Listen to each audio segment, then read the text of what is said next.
representaciones cartográficas, mapas, cartas, planos, sus elementos y principios. En educación cívica vamos a continuar con el estudio de los derechos humanos. Vamos a hablar de todo el ordenamiento jurídico a nivel internacional y cuáles son las instituciones que existen a nivel mundial y también de América para protección de los derechos humanos. Pues bien, vamos entonces a iniciar con geografía.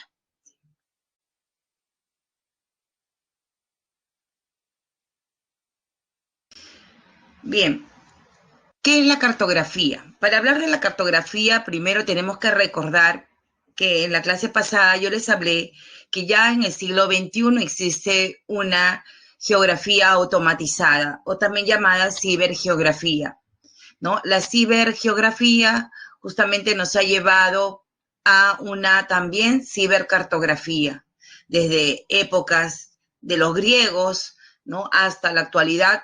Obviamente, esta disciplina, que es la cartografía, ha ido evolucionando significativamente, siendo pues un conjunto de estudios y operaciones científicas, artísticas y técnicas que sirve de mucha ayuda a la geografía como ciencia, sobre todo para hacer un análisis de la problemática de los espacios geográficos, ¿no? La cartografía ayuda a la geografía para resolver problemas complejos como la planificación y gestión territorial, ¿no? Y entonces es una importante disciplina auxiliar para la geografía, ¿no? La cartografía, siendo un conjunto de estudios y operaciones científicas, interviene en la elaboración entonces de documentos cartográficos. Estos documentos cartográficos, como los mapas, las cartas topográficas y planos, ¿no? Cada uno de ellos cumple una determinada función, porque hay diferentes tipos de mapas, ¿no? Hay diferentes tipos de cartas y también hay diferentes tipos de planos. Y cada uno de ellos, repito, cumple una función determinada en el estudio del espacio geográfico y su problemática. Pero la cartografía, ¿por qué además de ser un conjunto de estudios científicos, es artístico y técnico, ¿no? Entonces, es artístico en la medida que el cartógrafo utiliza, como ven aquí, por ejemplo, colores, ¿no? Usa símbolos convencionales, signos, íconos, ¿no? Que van a introducirlo en los documentos cartográficos, ¿no? Y obviamente también utiliza una técnica para su elaboración. Por eso la cartografía se basa en 3 principios fundamentales. Primero, hemos dicho que es un conjunto de estudios y operaciones científicas. Por lo tanto, la cartografía tiene una base matemática, ¿no? ¿Y por qué tiene una base matemática? En la medida que el cartógrafo, miren aquí, ¿no? Para elaborar el documento cartográfico, en primer lugar hace uso de las matemáticas, la geometría, ¿no? Hace uso de las coordenadas y también hace uso de una escala, ¿no? Hace uso de una escala. Esta de aquí muy importante en la medida que se trata de reducir un espacio enorme como el Perú en un espacio reducido, que es un mapa, por ejemplo, ¿sí? Luego tenemos el principio de representación cartográfica. Pues yo a veces un centímetro en el mapa puede equivaler 10 kilómetros. ¿No? Entonces, ¿yo qué voy a poner ahí en un centímetro cuando en un centímetro estoy representando 10 kilómetros o 1 kilómetro? Dependiendo del documento cartográfico, un centímetro puede equivaler a 100 metros, 1 kilómetro, 10 kilómetros. Entonces, obviamente, dependiendo de la escala, yo no voy a poder, ¿no? Entonces, colocar mucha información de este documento cartográfico y entonces uso signos convencionales o símbolos convencionales, ¿sí? Para representar la realidad. Entonces, sustituyo la realidad por un símbolo, ¿no? Por un color. En este caso es un mapa coroplético. Se le llama así mapa coroplético como ven, usa colores, ¿ya? Usa colores. Cada color, ¿qué significa? Cada color, ¿sí? Vamos a agrandar un poquito. Cada color, si observan aquí, equivale a un ¿qué? A un grado, dice, de pertenencia, ¿no? Y así, cada color puede significar, por ejemplo, un tipo de clima, temperatura, puede significar zonas de riesgo, etcétera. Entonces, lo que hace el cartógrafo es reemplazar, repito, los elementos reales por símbolos, signos. El otro principio es el principio de generalización cartográfica. Yo, bajo este principio de generalización cartográfica, el cartógrafo en la realidad, o sea, en el espacio, va a encontrar un montón de elementos, una gran cantidad de elementos. Entonces, él tiene que escoger, dependiendo de la finalidad que tiene el mapa o del propósito que tiene el mapa, yo escojo, ¿no?, qué es lo principal, ¿sí? ¿Qué es lo esencial que debo conservar en el mapa? O sea, qué información es la que va a ir en el mapa y descarto lo que no es significativo, de tal manera que el documento no sea confuso para el receptor, para el lector, ¿sí? Pero además, la cantidad y calidad de información que va a contener un documento cartográfico va a depender mucho de la escala. Una escala de 1/200.000, ¿sí?, me va a permitir ya incorporar, obviamente, mayor información, porque en esta escala, por ejemplo, 1 centímetro equivale, a ver cuánto equivale, a 2 kilómetros, ¿sí? 2 kilómetros. En cambio, aquí, ¿no? Aquí, entonces, estamos hablando de que 1 centímetro equivale a 1.500.000 centímetros, ¿no? Eso, entonces, significa 15 kilómetros. Entonces, en este de aquí, 1 centímetro equivale a 2 kilómetros y aquí 1 centímetro equivale a 15 kilómetros. Entonces, yo no voy a poder colocar en 1 centímetro mucha información porque equivale, imagínense, pues a 15 kilómetros. Entonces, lo que va a ir dentro del mapa, la información que va a contener el mapa, está relacionado este principio con la selección de la escala, porque es la escala la que me va a permitir a mí conservar en el mapa cierta información, ¿no? Resumiendo, los principios cartográficos son 3. La base matemática, que es el soporte científico, ¿no?, que permite al cartógrafo trasladar, ¿no?, en esta superficie que vemos aquí todo el mapa, utilizando ¿qué? Coordenadas, escalas, geometría, proyección, ¿no? El principio de representación cartográfica es por el cual el cartógrafo sustituye entonces la imagen real por signos convencionales. Y el principio de generalización cartográfica es el principio por el cual el cartógrafo selecciona la información que va a contener el mapa, ¿no?, y descarta lo secundario. ¿Dependiendo de qué? Depende del propósito del mapa y la escala utilizada. ¿Alguna pregunta? ¿Alguna pregunta sobre los principios? Bien, seguimos entonces. Yo les hablaba, ¿se acuerdan de la cibercartografía, no? Pues bien, digamos, a lo máximo que ha llegado la cartografía es a usar, pues, tecnologías de información geográficas. Las tecnologías nos permiten, pues, ahora a través de la cibercartografía, tener no solamente un espacio físico, sino también un espacio virtual en el cual uno puede ingresar, ¿no?, y entrar en contacto con la realidad espacial, ciberespacial.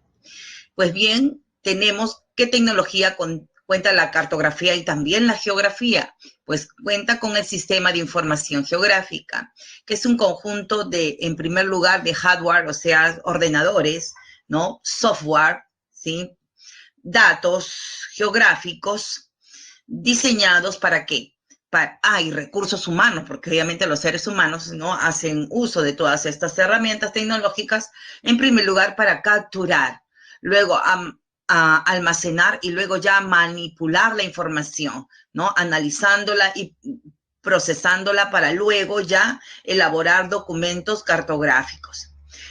La ventaja del sistema de información geográfica es que puede, como observan, separar en diferentes capas toda la información y capas temáticas, o sea, la realidad, como se dice, como rompecabezas, ¿no? Entonces la convierte en varias piezas, ¿no? Independientemente una de otra y comienza a analizar, ¿sí? Por separado cada una de ellas, ¿no? Entonces pueden salir varios documentos cartográficos de digamos, un globo de información.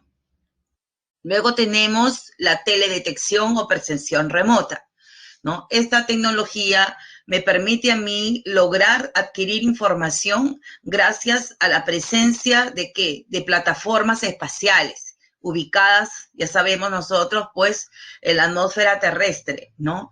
Es un sensor, a través de un sensor se capta información de la Tierra y luego esta es capturada y devuelta, la cual luego va a ser obviamente captada por un ordenador, ¿no? En la Tierra.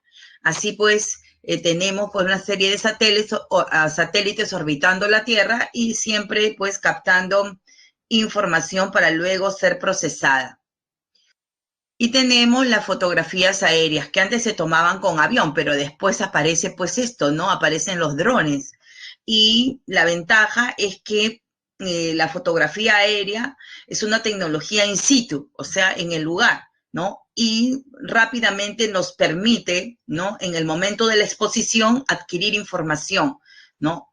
Para poder, obviamente, luego analizarla y elaborar la cartografía topográfica, por ejemplo, del lugar, catastral, para hacer un inventario catastral, para ver las zonas de riesgo, ¿no? Etcétera. Por ejemplo, en Madre de Dios, el Ministerio del Ambiente hace uso mucho de los drones para poder captar información de las zonas devastadas por la minería ilegal, ¿no? Las zonas devastadas de bosques por la minería ilegal.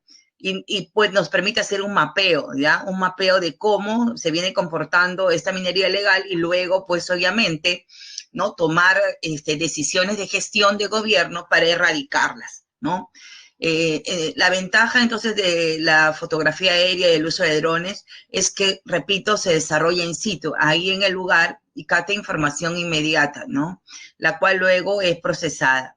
Se usa también para proyectos, por ejemplo, proyectos mineros, ¿no? Entonces, para hacer un mapeo de la zona o una cartografía o un plano de la zona. Entonces, con estas tecnologías, la cartografía ha ido evolucionando, pues, y se convierte en una pieza clave en los estudios geográficos. ¿Alguna pregunta?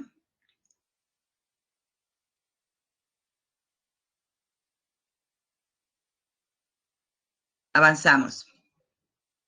Bien, ahora sí vamos a entrar ya a analizar las principales representaciones cartográficas. Vamos a hablar de los mapas, luego vamos a hablar de las cartas y de los planos. Si creen que estoy avanzando muy rápido, me avisa. ¿Ya? Como tenemos 2 cursos, a veces yo avanzo, pero si no entienden, si creen que tengo que repetir algo, me avisan por el chat. ¿Sí? Bien.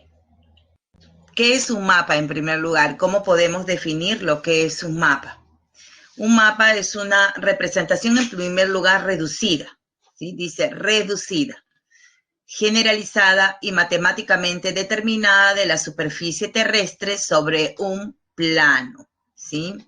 Bien, ¿por qué reducida? Como les dije, se trata entonces de reducir un espacio tan grande como el Perú, pues en una hoja, ¿no? Pequeña, plana. Luego, matemáticamente, ya saben el principio de matemática, matemáticamente determinada porque usa pues escala, proyecciones, coordenadas. Y generalizada en la medida bajo el principio de generalización porque nos muestra información seleccionada, ¿no? ¿de qué? De toda una superficie, ¿no? Entonces aquí básicamente se encuentran los principios de la cartografía.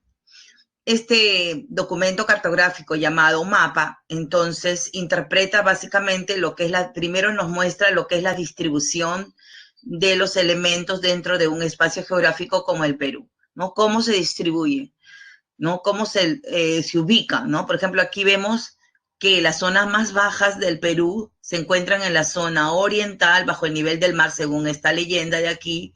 Vemos que el color verde abarca de 0, básicamente de 0 hasta 500 más o menos metros sobre el nivel del mar. Entonces se encuentra en la zona oriental y también en las zonas costeras, ¿sí? ¿Se dan cuenta? Mientras que las zonas más altas del Perú, que es color blanco, se encuentran, miren, en la zona central. Entonces nos permiten más o menos tener una idea general de cómo se distribuye el estado, el territorio, en qué también, pero también puede mostrar un mapa en qué estado se encuentran, ¿sí? En qué estado se encuentran estos elementos y las relaciones o vínculos entre los elementos naturales y culturales dentro de un espacio geográfico, ¿no? Por ejemplo, yo puedo poner aquí, ¿no? Las divisiones departamentales, ¿no? Puedo colocar donde se localizan los núcleos de los parques nacionales, ¿no? La población nativa, ¿no? Ubicación de las comunidades nativas del Perú, etcétera. ¿Cuántos tipos de mapa tenemos? Tenemos según el propósito del mapa, según su propósito para el cual ha sido creado, porque todo mapa tiene un propósito, tenemos lo que se conoce como mapas topográficos y mapas temáticos, ¿sí? Entonces, ¿qué es un mapa topográfico, no? Un mapa topográfico es un mapa base, en primer lugar, ¿sí? Recuerden bien que es un mapa base. ¿Qué significa un mapa base? Que, como valga la redundancia, que sirve de base para elaborar otros mapas. Por eso es que es un mapa base. En un mapa topográfico vamos a encontrar varios atributos de la realidad, ¿sí? Entonces, no detallados, pero sí vamos a encontrar varios atributos. Por ejemplo, aquí encontramos cursos de agua, ¿sí? Encontramos cursos de agua. Encontramos también altimetría o ipsometría del lugar, ¿no es cierto? Que nos permite tener una visión general de ese espacio geográfico. Entonces, un mapa topográfico siempre nos va a mostrar varios atributos de la realidad, ¿no? Del cual luego se puede descomponer en varios mapas. Acuérdense el SIG, ¿no? Que puede descomponer, ¿no? Entonces, igualmente de un mapa base puedo descomponerlo y exponer varias realidades de ese espacio geográfico. Por eso es que se le llama mapa base, ¿sí? Entonces, pero no crean que un mapa topográfico solo muestra aspectos físicos, también ahí no se vayan a equivocar. Un mapa topográfico muestra varios atributos, pero que pueden ser físicos, pero que también pueden ser culturales, ¿ya? Entonces, varios atributos, incluso una combinación de elementos físicos con elementos culturales. En este caso es solo natural, pero también, ¿no? Podía un mapa topográfico incluir, como repito, elementos culturales. ¿Y qué es un mapa temático? Un mapa temático tiene ya un propósito particular, ¿sí? Particular. Ya, este propósito particular, ¿por qué? Porque un mapa temático se centra en un atributo de la realidad, como les dije, ¿no? Entonces yo selecciono de la realidad del Perú, escojo solo lo que es clima y elaboro un mapa climático, ¿no? De la realidad del Perú, escojo solo suelos y elaboro un mapa edáfico. De la realidad del territorio peruano, escojo cursos de agua y elaboro, ¿qué? Un mapa hidrográfico. Si selecciono sus recursos, digamos, mineros, elaboro un mapa metalogénico o minero del Perú, ¿no? Entonces, En realidad, si, por ejemplo, la parte cultural, yo quiero, pues, elaborar un mapa demográfico del Perú por población absoluta y densidad demográfica, entonces lo primero que voy a hacer es dividirlo en departamentos y luego colocar, ¿no?, las cifras, puedo colocar cifras, porcentajes en cada departamento, o puedo usar colores para determinar altas densidades o bajas densidades en cada departamento. Entonces, elaboro un mapa demográfico, ¿sí? Por lo tanto, en realidad, incluso mapa de pobreza y hasta el resultado de un proceso electoral, o, por ejemplo, puedo mapear para hacer el seguimiento. Ahora hay muchos mapas de seguimiento de la pandemia, ¿no?, de la enfermedad del COVID-19. Ustedes van a encontrar incluso mapas distritales, ¿no?, en cómo se está comportando la pandemia en cada distrito, y se utilizan mucho los colores, ¿no? El Ministerio de Salud está utilizando mucho los colores y se está auxiliando de ingenieros geográficos especialistas, pues, en esta cartografía digital para hacer el mapeo y seguimiento de la enfermedad del COVID. Entonces, no hay límite, repito, para los mapas temáticos. ¿Alguna pregunta? ¿Alguna pregunta? Bien, quedando claro entonces, sí. A ver, veamos. Muy bien. Quedando entonces, sabiendo ya la diferencia entre un mapa topográfico y un mapa temático, pasamos ahora a ver cuáles son los elementos de un mapa. Bien. En un mapa hay varios elementos. Todo mapa, por ejemplo, tiene un título, ¿no?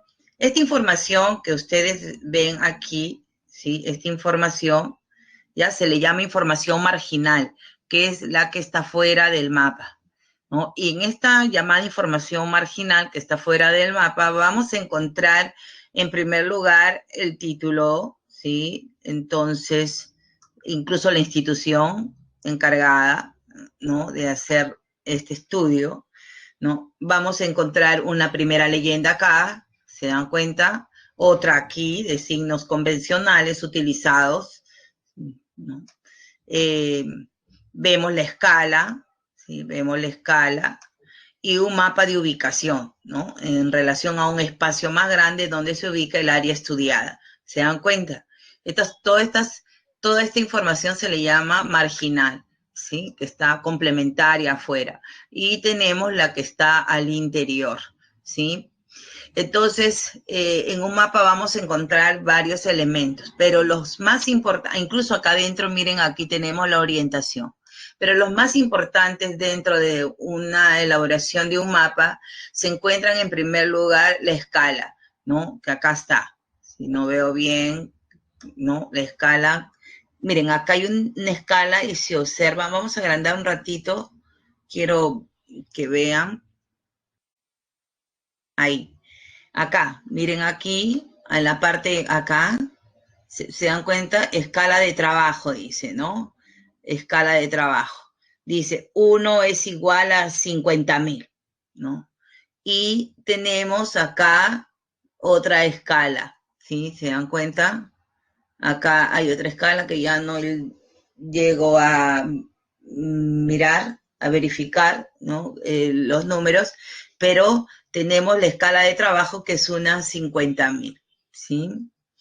Esta es una escala llamada gráfica, por ejemplo, ¿no? Entonces, pero la que nos interesa a nosotros es esta de aquí. Esta escala es de conversión de estos datos que no vemos aquí, porque están muy chiquitos los números, ¿no? Y parece que no han puesto las latitudes ni longitudes, sino han convertido las latitudes y longitudes en un sistema métrico, si no me equivoco, que es algo ya más avanzado, ¿sí? Entonces,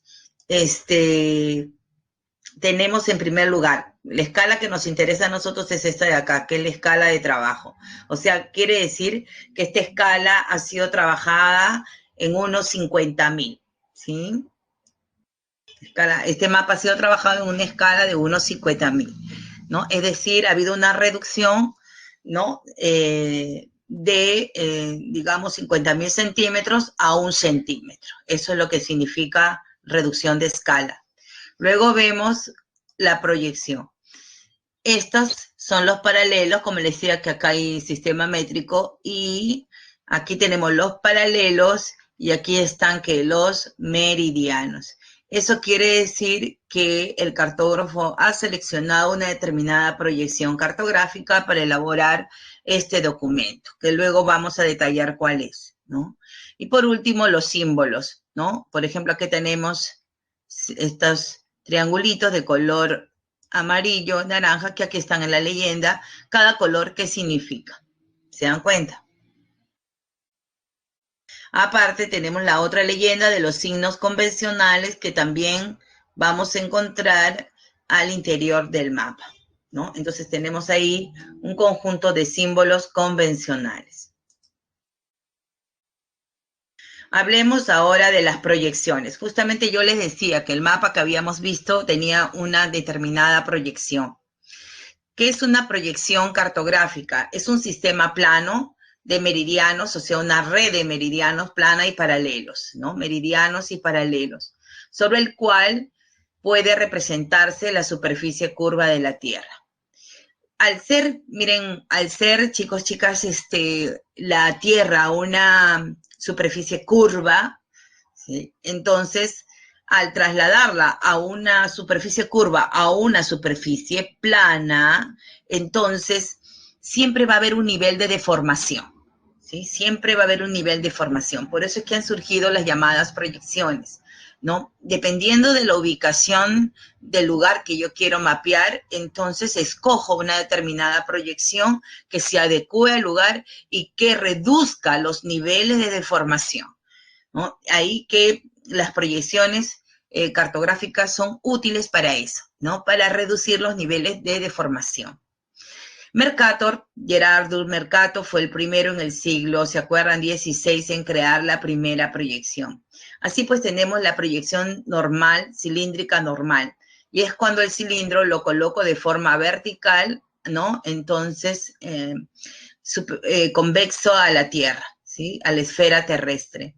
Al colocar el cilindro, como ven, de forma vertical, este cilindro choca ¿con quién? Con el ecuador, ¿sí? Va a chocar con el ecuador. Su círculo de contacto es el ecuador. Al entrar en contacto con el ecuador y chocar, porque después miren acá en esta zona está quedando en el aire, se dan cuenta acá queda en el aire, en cambio hay una zona que sí está chocando con el cilindro, ¿sí? Entonces toda esta zona prácticamente está entrando en contacto con el cilindro. Entonces la proyección cilíndrica es una, valga la redundancia, proyección que se va a hacer uso en las zonas próximas al Ecuador. Los países ubicados próximos al Ecuador hacen uso de esta proyección. Básicamente, la proyección cilíndrica se usa para latitudes ubicadas entre 0 y 30 grados de latitud, anoten ahí, ¿sí? Entonces, o resalten en su separata, ya, que la proyección cilíndrica ha sido creada principalmente para representar las zonas de 0 a 30. ¿Eso quiere decir que no puede representar las demás áreas de la Tierra? Sí, lo puede hacer, ¿no? Cualquiera puede trabajar en una proyección cilíndrica, dependiendo del propósito del mapa, pero teniendo en cuenta que más allá de las zonas, o sea, de 0 a 30, más allá, ¿qué pasa? Al no entrar en contacto, se va a comenzar a distorsionar las figuras. Y miren cómo entonces se ha alargado, ¿no? Acá y acá. Por eso es que en los planisferios, ¿no? Utilizando la proyección cilíndrica normal, América aparece, recontra, hasta más grande que Asia parece, ¿no? Alargada, ¿no? Totalmente, ¿no? Y entonces, ¿por qué? Porque más allá de 0, 30 grados, no se comienza a deformar. Entonces, algo importante para el examen, no se olviden, a mayor latitud, en esta proyección, a mayor latitud, mayor deformación, ¿ya? Mayor deformación de los continentes, ¿ya? Entonces, no quiere decir que yo no pueda usar, sí lo puedo usar, pero voy a tener en cuenta que las latitudes medias y las latitudes altas ¿no? Van a mostrar los continentes con mayor deformación. Este tipo de proyección se usa mucho entonces para planisferios, pero al ser un cilindro, como observan aquí, hueco, entonces ya no muestra las zonas, es imposible mostrar esta zona, que es las zonas polares. Por eso vamos a encontrar que los planisferios trabajados con la proyección normal de Mercator solamente nos van a mostrar máximo hasta 80 grados. Sí, hasta 80 grados norte, 80 grados sur. ¿Ya? Bien. ¿Cómo se ven los paralelos y los meridianos en este tipo de proyección? Los meridianos se ven como líneas equidistantes, ¿no? Entonces van de norte a sur y mantienen la misma separación, correcto. Mientras que los paralelos solo en la zona de 0 a 30 mantienen la misma separación. Pero luego, ¿qué le pasa? Miren, se comienzan a separar. Y eso hace que se alarguen los continentes, ¿no? Entonces, los paralelos sí son líneas rectas, paralelas, pero se comienzan a separar cada vez a mayor latitud, se comienzan a separar y eso hace que se alarguen los continentes. ¿Alguna pregunta?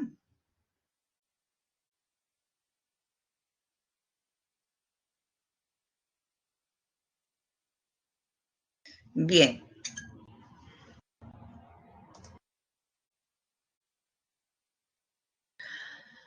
Bien, seguimos entonces, pasemos ahora a, todavía seguimos con Mercator, a la proyección llamada UTM. Esta vez, Mercator decide colocar el cilindro así, de forma transversa. Ya no lo coloca de forma vertical. Sí, bien. Lo coloca de forma transversa. Al colocar el cilindro de esta forma, entonces, resulta que ya no entra en contacto con el ecuador, sino con un par de meridianos, que son el Greenwich y el antimeridiano, ¿sí? Al colocarlo de forma transversa, Mercator crea pues la llamada UTM, ¿sí? Y divide a la Tierra en de 0 hasta 60 usos, ¿no? 60 usos, 60 usos, 60 zonas, en otras palabras quiere decir, ¿no? Zonea prácticamente toda la Tierra, lo va a zonificar, perdón, y luego los países van a poder utilizar de manera indiscriminada pues esta proyección, por eso se le llama universal, ¿sí? El Perú ha usado este tipo de proyección, acuérdense, para su Carta Nacional. La Carta Nacional ha sido creada con este tipo de proyección, ¿sí? Usando una escala de 1/100.000, acuérdense, ¿ya? A ver. El Perú entonces ha hecho uso de este tipo de proyección para elaborar su Carta Nacional, ¿no? El Perú en este tipo de proyección se localiza en los usos 17, 18 y 19. Si se observan acá, 17, 18, 19. Siendo sus meridianos centrales, ¿no? Extremos 69 y 81 y el que pasa por Huancayo, que es el de 75, ¿no? 81 en Piura, 69 en Madre de Dios, ¿no? Entonces, repito, la UTM es una proyección universal, ¿no? Básicamente se elaboró cuando Mercator colocó el cilindro tangente al globo, ¿no? A lo largo de un par de, ¿qué hemos dicho? De meridianos opuestos, dividiendo la Tierra en 60 usos de 6 grados cada uno. El Perú se localiza en esta UTM en las zonas 17, 18 y 19. Sus meridianos son 81 en Piura, 75 en Huancayo y 69 en Madre de Dios. ¿Para qué ha usado el Perú esta proyección? Para confeccionar su Carta Nacional con una escala de 1, 100.000. ¿Preguntas?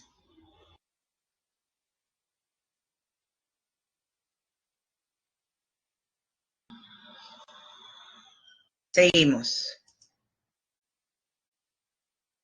La otra proyección es la proyección cónica.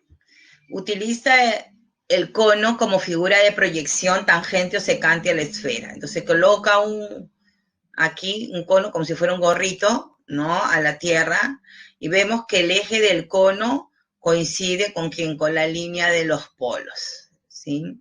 En este tipo de proyección, los meridianos son rectas que se dirigen ¿hacia dónde? Hacia el polo, ¿sí? Entonces se dirige hacia el polo, en dirección al polo, ¿no? Mientras que los paralelos se ven como círculos incompletos, ¿sí? Círculos incompletos, nunca un círculo incompleto. Entonces, en una proyección cónica, los paralelos se ven como círculos incompletos, ¿no? O sea, solo se muestra un sector circular, nada más, como si fuera un abanico, ¿no? Entonces, si observamos aquí, ya en este mapa de Canadá, nos vamos a dar cuenta de lo que estamos afirmando, ¿no? Entonces vemos los meridianos como rectas que se dirigen hacia los polos, ¿no? Tienen mayor separación, a menor latitud tienen mayor separación también, y a mayor latitud se van acercando. Mientras que los paralelos se ven como círculos incompletos. Bien, este tipo de proyección, digamos, ¿cuál es su uso? ¿No? ¿Para qué latitudes se usa? Pues bien, los países ubicados entre 30 y 60 son los que realizan sus mapas, ¿no? Confeccionan sus mapas con este tipo de proyección.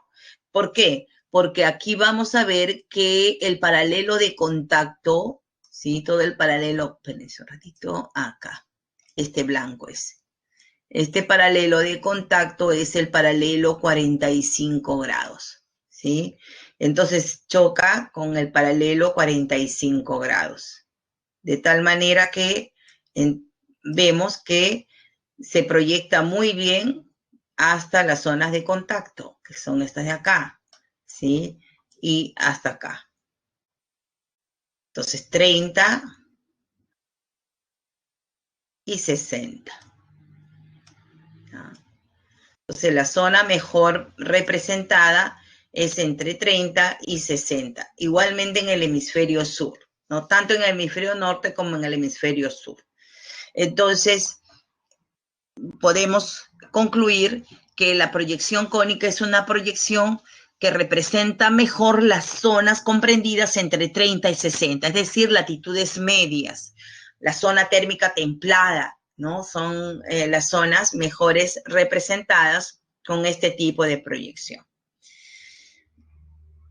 Canadá y los Estados Unidos en América del Norte, Alaska, ¿no? Y hasta Groenlandia, miren, es representada, aunque en el caso de Groenlandia se ha alargado, ¿no? Aquí. ¿Por qué? Porque ya Groenlandia se encuentra a más de 60 grados y entonces ya se comienza a distorsionar. Todo lo que está en esta zona o acá en esta zona también ya se comienza a deformar, ¿sí? Se comienza a deformar. Entonces hay una deformación a mayor latitud aquí hay mayor deformación y para abajo a menor latitud también hay deformación. ¿Ya? Entonces todo se comienza a deformar fuera de la zona, les decía, esta zona de acá, entre 30 y 60. Entonces Groenlandia, miren cómo se ha alargado, ¿sí? ¿Por qué? Porque los paralelos se comienzan a separar. Eso es lo que le pasa a los paralelos cuando están fuera de la zona, ¿no? Llamemos la zona de contacto, ¿no? Del cono. Entonces les decía que Estados Unidos, Canadá hacen uso de este tipo de proyección. En Europa también los países europeos hacen uso de este tipo de proyección y la mayor parte de los países asiáticos, sobre todo China, Rusia, ¿no? Hacen uso de este tipo de proyección. En América del Sur, ¿qué países hacen uso de este tipo de proyección, creen ustedes? ¿Sí? A ver qué países podrían usar esta proyección cónica. ¿Pueden participar?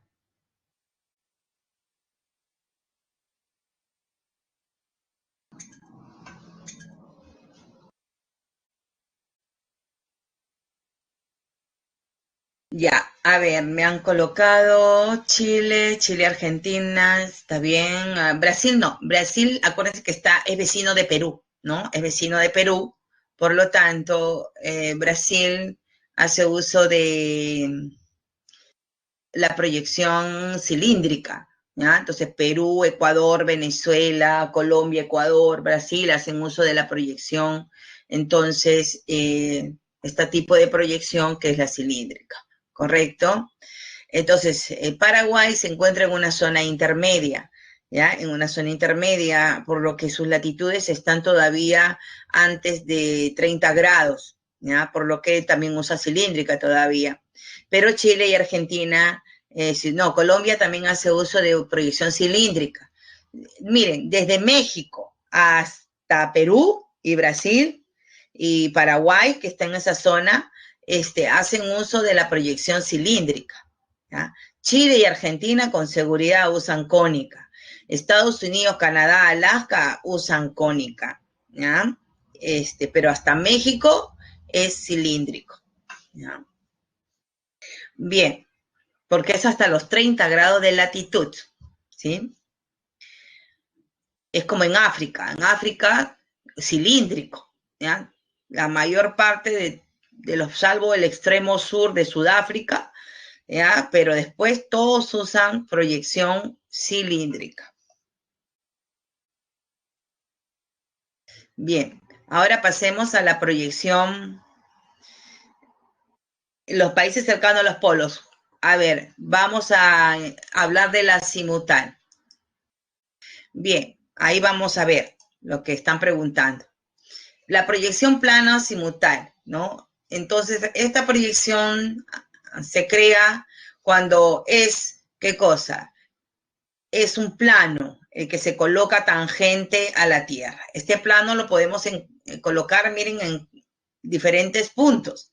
En este caso, el que entra en contacto, ¿quién es? El Ecuador. Y a partir del Ecuador se proyecta hacia el norte, hacia el sur, ¿no? Los mapamundi son elaborados con este tipo de proyección, por ejemplo, ¿no? Y miren, tiene una ventaja que no tiene la cónica ni tiene la cilíndrica, porque muestra qué cosa interesante, ¿no? Esta simutal ecuatorial, así se llama simutal ecuatorial, muestra ambos polos de forma que equidistante, ¿se dan cuenta? Entonces, cosa que no pues podían las otras proyecciones, ¿no? Tenemos luego esta proyección que es la llamada oblicua, donde entonces el plano entra en contacto con el paralelo 45 grados, ¿sí? Con el paralelo 45 grados. Entonces incide en las llamadas zonas templadas, ¿no? De la Tierra hasta incluso mostrar el polo. En este caso está mostrando más el hemisferio sur, ¿no? Pero miren, de todas maneras se puede visualizar el polo norte. Y tenemos ahora ya la azimutal polar. Vamos a hablar de la azimutal polar.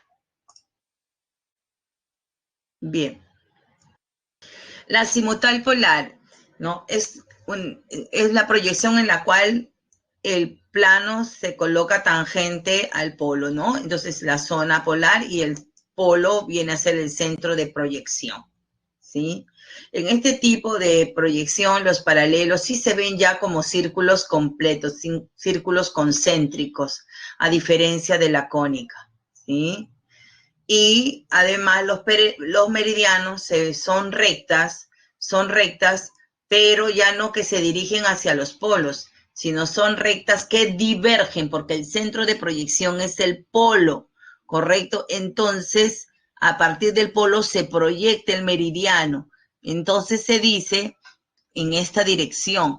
Entonces, los meridianos son rectas que divergen, que se separan a partir del polo, ¿sí? Mientras que los paralelos son círculos concéntricos.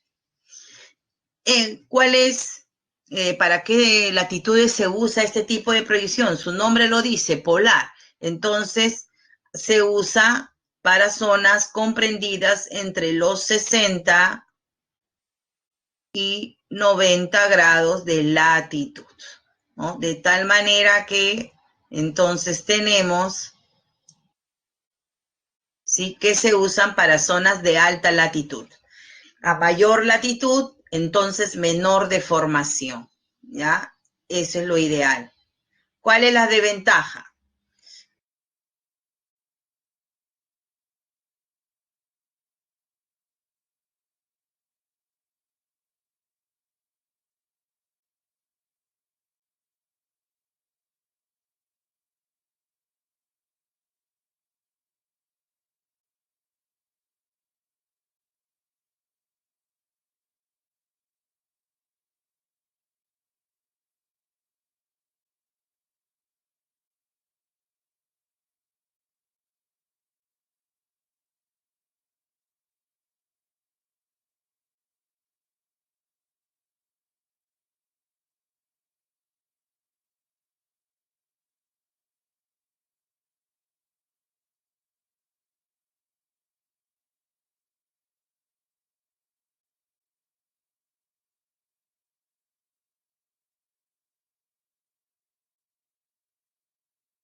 Que entonces tenemos, ¿sí?, que se usan para zonas de alta latitud. A mayor latitud, entonces menor deformación, ¿ya? Eso es lo ideal. ¿Cuál es la desventaja? ¿No? A menor latitud, mayor deformación. Esa es la desventaja. Por eso es que no se recomienda usar este tipo de proyección para ya representar ni latitudes medias y menos pues latitudes bajas, ¿no? Siempre se usa para latitudes altas, ¿no? Entonces aquí estamos mostrando, por ejemplo, todo el océano Ártico y las zonas nórdicas de la Tierra, ¿no? América, ¿no? Entonces Europa, parte de Europa, Asia, ¿sí? Bien, ¿qué países? Alguien me preguntó, ¿qué países? Bueno, está Islandia, pues, ¿no? Islandia, miren, acá está Islandia, este es Islandia, ¿sí? Islandia, ¿ya? Entonces, Groenlandia, ¿no? La isla de Groenlandia, miren, acá está Groenlandia, ¿sí? Todas las islas que se encuentran en el Ártico, ¿ya? También podría ser, abarcar esta parte de aquí que observan que es la península escandinava, ¿no? Acá está Gran Bretaña, ¿sí? Irlanda del Norte, que también podrían usar. Acá está el estrecho de Bering, ¿se dan cuenta? los países comprendidos en estas zonas, muchos hacen uso de este tipo de proyección o también, dependiendo, si están en el límite, porque acá está 60, quiero que se den cuenta, miren, este es el paralelo 60.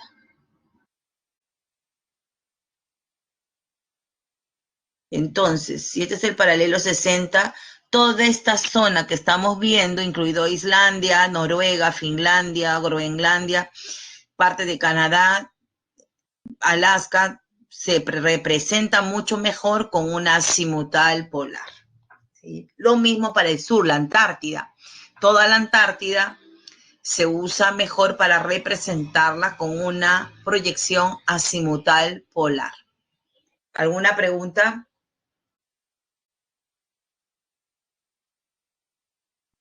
En el examen preguntan mucho, ¿no? ¿Para qué sitios, lugares se usan este tipo de proyección? ¿Ya? Entonces, dentro de las características les van a colocar ahí, pues, ¿no? Representan mejor, Groenlandia mejor representada con una cilíndrica. Ya ustedes colocan falso, pues, ¿entiende? Entonces, siempre tienen que ubiquen en la Tierra las proyecciones, les sugiero, ¿ya? En casa, traten de ubicar y pongan ahí por las latitudes se van a dar cuenta. De 0 a 30, cilíndrica. De 30 a 60, cónica. De 60 a 90, azimutal polar. ¿Sí? Y la otra es de 0 hasta 80 para cada hemisferio, entonces ya es una proyección cilíndrica normal de Mercator. ¿Alguna pregunta? Porque ya terminamos con proyección.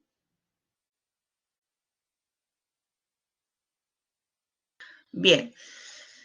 Entonces ya hemos visto las proyecciones geométricas y ahora pasamos al otro elemento, que esto es rápido, ¿no? ¿Cuál es el otro elemento del mapa? Los llamados símbolos cartográficos y leyendas, ¿no?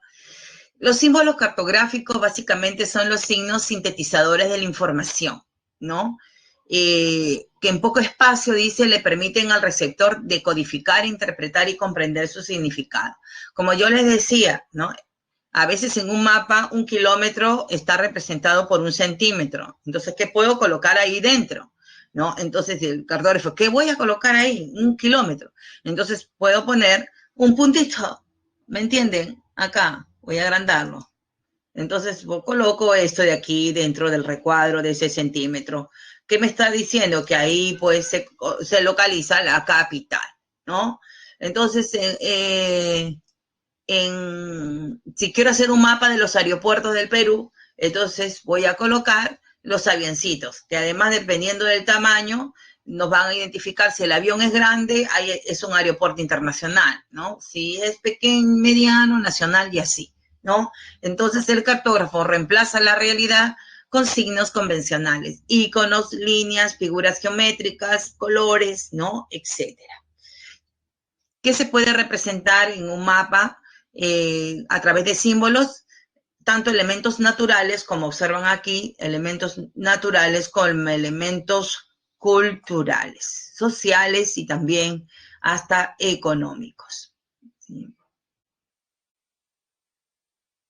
Pues bien, finalmente debo decirles que hay una lista internacional de símbolos que usan los cartógrafos estándar, ¿no? Estandarizada, pero si hay algún elemento que no ha sido considerado en esta simbología internacional, el cartógrafo tiene la libertad de incluirlos.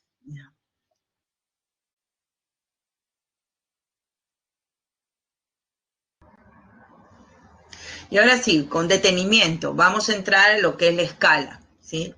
Yo les decía que un mapa es un documento reducido, ¿no? De la realidad.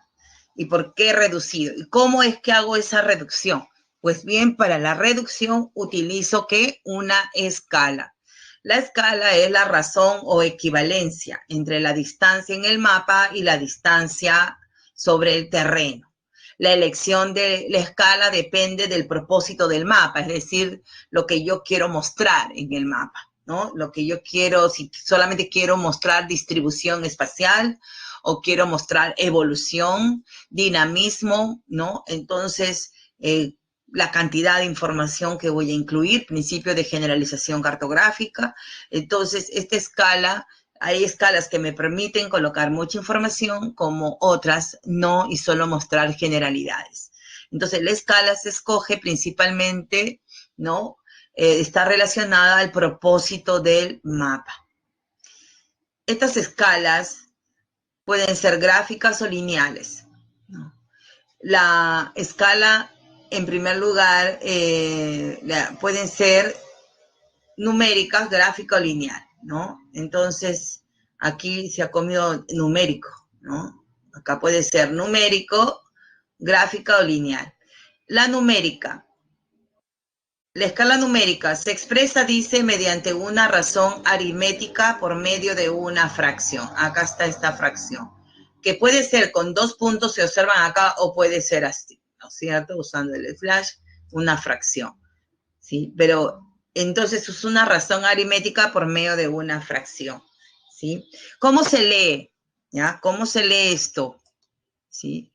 1, 2 puntos, 1.150.000. ¿Pero qué significa esto? Lo que ustedes tienen que, digamos, recordar.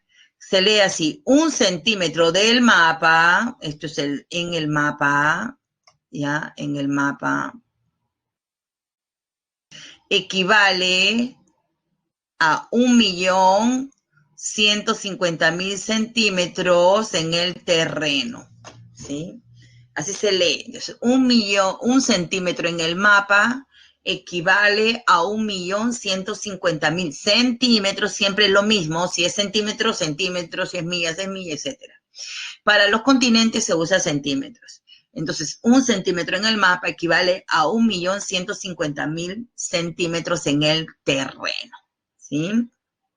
Bien, las dos escalas oficiales del Perú son estas. Para la carta, 1, 100.000, y para el mapa oficial del Perú, 1, 1.000.000. ¿Sí? La pregunta es, ¿no? La pregunta es, imaginemos que este 1 no está allá y este tampoco. Y vamos a decir 1 igual a 50.000. Tenemos una escala de 1 igual a 50.000. Tenemos una escala de 1 a 100.000. Y tenemos una escala de 1 a 1.000.000. ¿Está bien? Bien. Las escalas pueden ser, escuchen, las escalas pueden ser pequeñas, medianas o grandes, ¿sí? Las escalas pueden ser pequeñas, medianas, grandes, muy grandes, pero la clasificación básica es pequeña, mediana, grande, ¿sí? ¿Cuál es la escala pequeña de las tres, chicos? Chicas. 1 50.000, 1 100.000 o 1 1.000.000. ¿Cuál es la escala pequeña aquí?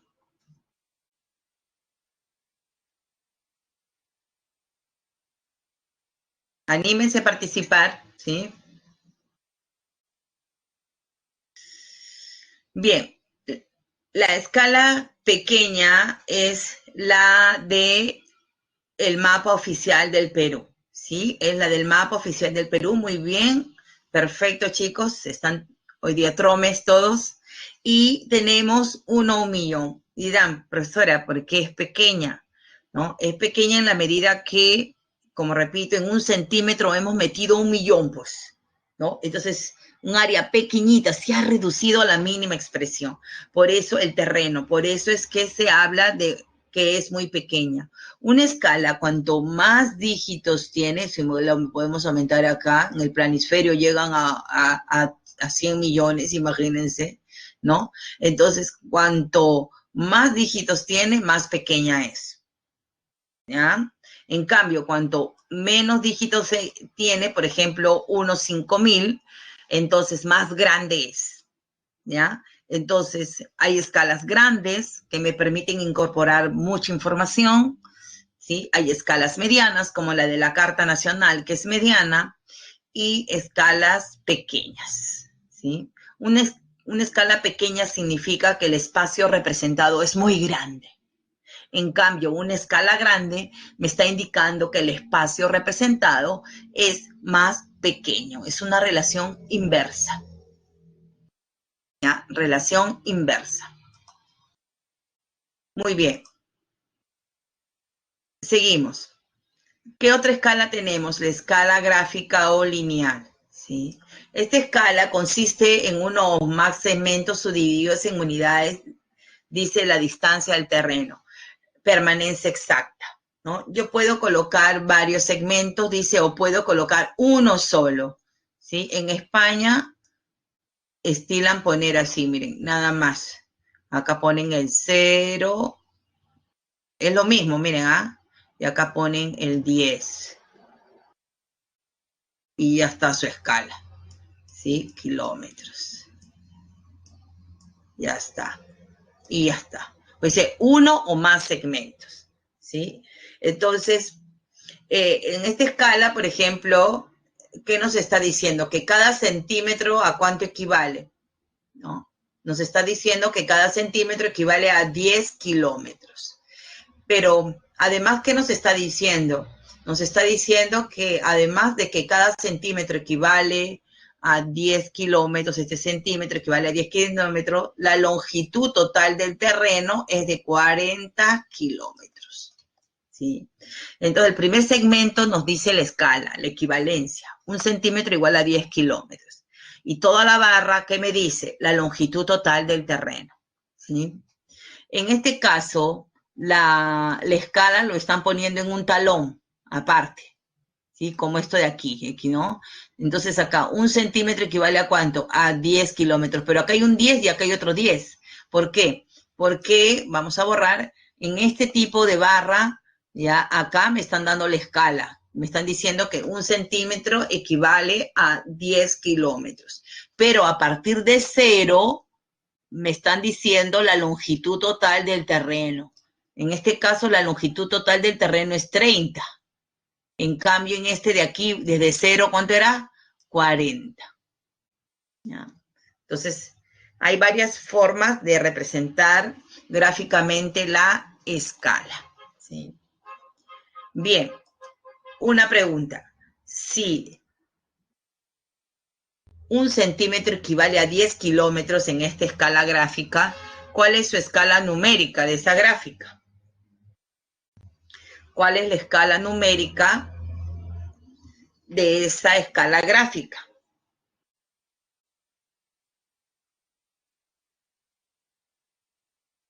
¿Qué tengo que hacer? Yo tengo que convertir esta escala gráfica en escala numérica, ¿sí? Y hemos dicho que estos son centímetros. Un centímetro equivale a un millón, son centímetros, todos son centímetros. Entonces, ¿qué tengo que hacer? Tengo que convertir estos 10 kilómetros, los tengo que convertir a centímetros, ¿correcto? Entonces, ¿a cuánto equivale? Este de aquí es este de aquí, ¿no es cierto? Muy bien, chicos. Perfecto. Bien. Nadie es equivocado, ¿no? Entonces, ahí me estoy pasando, equivale a 10 kilómetros, ¿no? Muy bien. Está exacto. Yo lo que tengo que convertir es los centímetros a qué? A kilómetros, nada más. ¿Ya? Fácil, ¿no? Porque entonces le aumento ¿cuántos ceros? 5 ceros, ¿ya? Si yo quiero convertir los kilómetros a centímetros, le voy a aumentar 5 ceros. ¿Ya? Si quiero convertirlo a metros, solo 3 ceros. Pero si quiero convertirlo a centímetros para hallar la escala, entonces tengo que aumentarle acá los 5 ceros, ¿no? Igualmente, si quiero convertir los centímetros a kilómetros, entonces le quito los aumentos. Si quiero convertirlo a centímetros, le quito si quiero convertirlo a kilómetros. ¿Sí?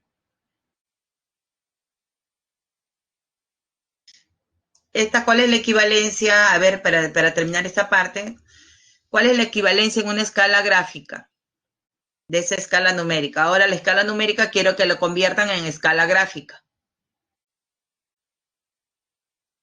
Vamos a convertirla en escala gráfica.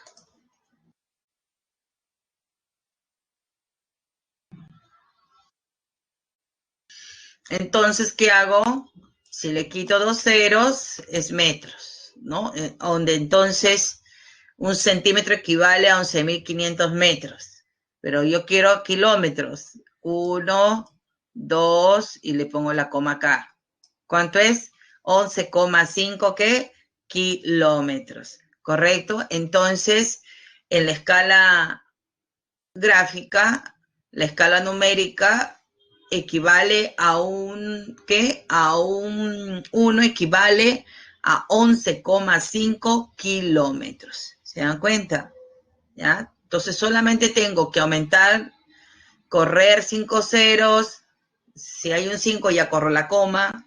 Y de lo contrario, entonces si me piden lo otro, le aumento. Le quito o le aumento. Fácil, ¿ah? ¿Por qué? Porque para problemas de escala, lo primero que tengo que aprender es a convertir, ¿ya? A convertir los centímetros a metros o a kilómetros y los kilómetros a metros o a centímetros, depende de lo que me pidan, ¿sí? En el problema de escala. Muy bien, ahora sí, vamos a entrar a problema de escala, ¿ya? Entonces, si ustedes ya saben convertir, no habrá problemas.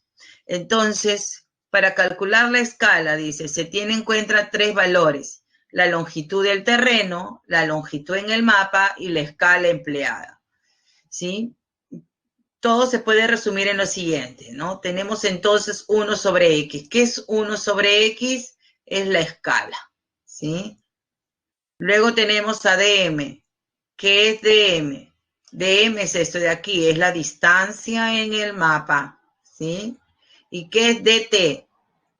DT es la distancia en el terreno, ¿sí? Entonces, tenemos aquí esta formulita, ¿no? Para resolver todos los problemas de escala, tenemos que tener en cuenta esta fórmula. 1 sobre X es igual a DM sobre DT, ¿sí? Bien. Supongamos que aquí hay un problema en el cual me piden hallar la distancia en el terreno, ¿sí? No me han dado este dato, lo tengo que hallar. Entonces reemplazo, ¿no? Me dan la escala, que es, aquí tenemos 1.500.000, ¿sí? Me dan la escala y me dicen y me preguntan 4 centímetros en el mapa, ¿a cuánto equivale en el terreno? ¿Sí? 4 centímetros en el mapa, ¿a cuánto equivale en el terreno? Entonces, esto es solamente algo básico, ¿no? Una operación básica en matemática. No es como la que le van a venir al examen de matemática, por cierto, ¿no? Y realizo mi regla de 3 simples y luego ya tengo la respuesta y luego convierto. Le quito los 5 ceros y tengo la respuesta, 60 kilómetros. Me pueden pedir hallar la distancia en el terreno, me pueden pedir hallar la distancia en el mapa o me pueden pedir también hallar la escala, ¿ya? Entonces me pueden pedir cualquiera de las 3. Algo interesante, si no me acuerdo la fórmula, no me acuerdo si de M va arriba, va abajo, ¿qué? Entonces, acuérdense que la escala es una razón de equivalencia. Por lo tanto, si yo hago así, 1 es igual a 1, 500.000, ¿no es cierto? Acá tenemos cuántos ceros será. Ya supongamos que sea esto, ¿ya? Entonces, creo que me falta un cero más, ya está. Entonces, 4, ¿a cuánto equivale? Igual, te va a salir lo mismo sin necesidad de fórmula, porque es una razón de equivalencia, ¿ya? Entonces, en realidad no se necesita la fórmula. Ahí está, por si acaso, algunos que les gusta trabajar con fórmula, otros utilizan la lógica matemática de equivalencia para resolver, ¿no? Cualquiera sea de las dos formas, igual les va a salir la respuesta, ¿ya? Entonces, porque acuérdense que la escala es una razón de equivalencia. ¿Está bien? ¿Entendido? Entonces, si está clara la explicación, ahora le toca a ustedes, ¿ya? Les toca a ustedes. Y me van a resolver este problema. Muy bien. Lean detenidamente, resuelvan y contesten.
Muy bien, por cuestiones de tiempo, vamos ya a dar la respuesta. La mayoría, ya más de la mitad resuelto.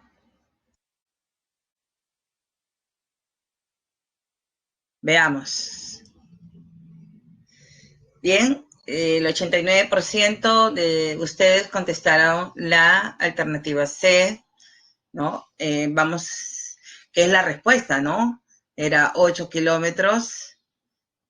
Algunos me pusieron 800 centímetros, ¿no? Hay uno y 800 metros. Vamos a ver qué pasó.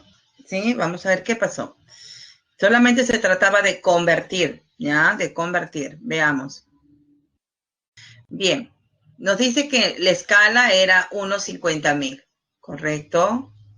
Y que la distancia en el mapa entre el Parque Selva Alegre y la Plaza de Armas era 16 centímetros. ¿Ya? Entonces, si 1 es igual a 50.000, ¿no es cierto? Entonces, 16, ¿a cuánto equivale? Que es lo mismo con la fórmula, ¿no es cierto?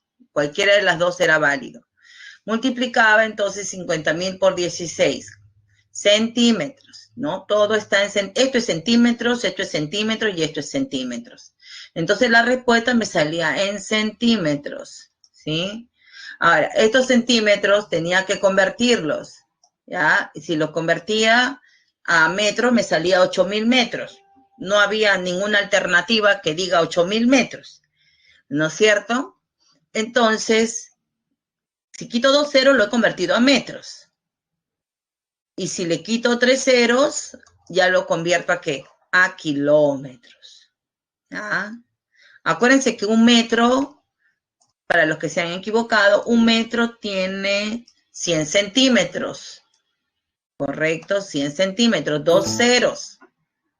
Y un kilómetro, ¿cuántos metros tiene? 1000 metros, 3 ceros. ¿Sí? Entonces, si yo convierto los centímetros a metros, tengo que quitar solo 2 ceros, no 3 ceros, como algunos lo han hecho. ¿Ya? Y si quiero convertir los metros a kilómetros, le tengo que quitar 3 ceros o correr 3 espacios a la izquierda. ¿Ya? Entonces, ahí nomás. El problema ha sido la conversión. ¿Ya? Yo creo que todos están bien en la fórmula o en la regla de 3 simple. El problema es a la hora de convertir. La respuesta era 8 kilómetros. Muy bien, chicos. ¿Ya? Muy bien. Hemos terminado escala, hemos terminado mapas y vamos a pasar ahora a lo que es la carta. Ya vamos a entrar a otro documento cartográfico. Una carta topográfica es un documento, escuchen bien, que representa áreas medianas a escala mediana. Creo que no aparece por ahí, ¿no? Entonces, no sé si también lo dice la separata, chequen, si no anoten, ¿no? Es un documento cartográfico que representa áreas medianas que utiliza escala mediana, no como los mapas que utilizan escalas pequeñas, ¿no? Bien, muestra fundamentalmente planimetría, o sea, todo lo que es planos, altimetría, altitud, ¿sí? De las zonas. Además, considera la toponimia, que son los nombres de los lugares, ¿sí? La cuadrícula, que es la proyección, todo lo que es la proyección, latitudes, longitudes, y la información marginal que yo les decía que va afuera, ¿no? Complementaria del mapa, ¿no? Que va al exterior, ¿sí? Contienen latitudes, entonces, longitudes y altitud. ¿Cuál es la novedad en este documento que no tienen los otros, los mapas? Y es que nos muestran altitud. Y la altitud la representan a través de ¿qué? Lo representan a través de unas líneas equidistantes llamadas curvas de nivel, como las que están observando en esta parte de la carta, ¿no? Entonces se le llama curvas de nivel, ¿sí? ¿Y qué son las curvas de nivel? ¿Ya? ¿Qué son las curvas de nivel? Las curvas de nivel, en primer lugar, son líneas equidistantes que unen puntos del terreno con igual altitud. Uy, ¿qué pasó con mi batería? Ahí está. Ahora sí.